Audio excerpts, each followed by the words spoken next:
নমস্কার বন্ধুরা, বাঙালি রান্নাঘরে আপনাদের সবাইকে জানাই স্বাগতম। আমি অর্পিতা চলে এসেছি আবারও নতুন একটি রান্নার সাথে। দেখুন, আজ করব আমাদের গ্রামাঞ্চলে যে ঘরোয়া ছোটোখাটো অনুষ্ঠানগুলোর মধ্যে আমরা টমেটোর চাটনি করে থাকি, সেই চাটনিটাই আজ আপনাদের খুব সহজভাবে দেখাবো। চলুন দেখতে থাকুন। প্রথমেই দেখুন, টমেটোটা ভালো করে কিন্তু সেদ্ধ করে নিয়েছি, দিয়ে চেলে নিয়েছি ছাঁকনির সাহায্যে। আপনারা চাইলে পেস্টও করে নিতে পারেন মিক্সিতে। তারপর কিছুটা সরিষার তেল দিয়ে দুটো শুকনো লঙ্কা আর দিয়ে দেবো কিছু রাঁধুনি ফোড়ন। আমরা কিন্তু সবসময় চাটনিতে রাঁধুনিটাই দিই, দারুণ স্মেলটা দারুণ আসে।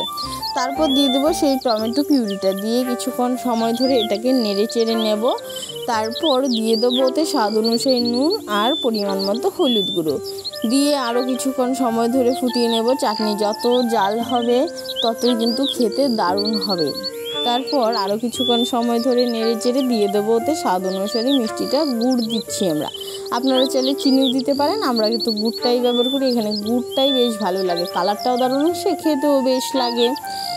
তারপর গুড়টা দিয়ে অনেকক্ষণ সময় ধরে ফুটিয়ে নেব। ফুটতে ফুটতে দেখবেন অনেকটাই কমে যাবে চাটনিটা, আর কালারটা একদম চেঞ্জ হয়ে যাবে। তখন বুঝতে হবে চাটনিটা আমাদের হয়ে এসছে। কোনোদিন অবশ্যই ট্রাই করবেন। ভালো লাগলে চ্যানেলটা সাবস্ক্রাইব করে পাশে থাকবেন।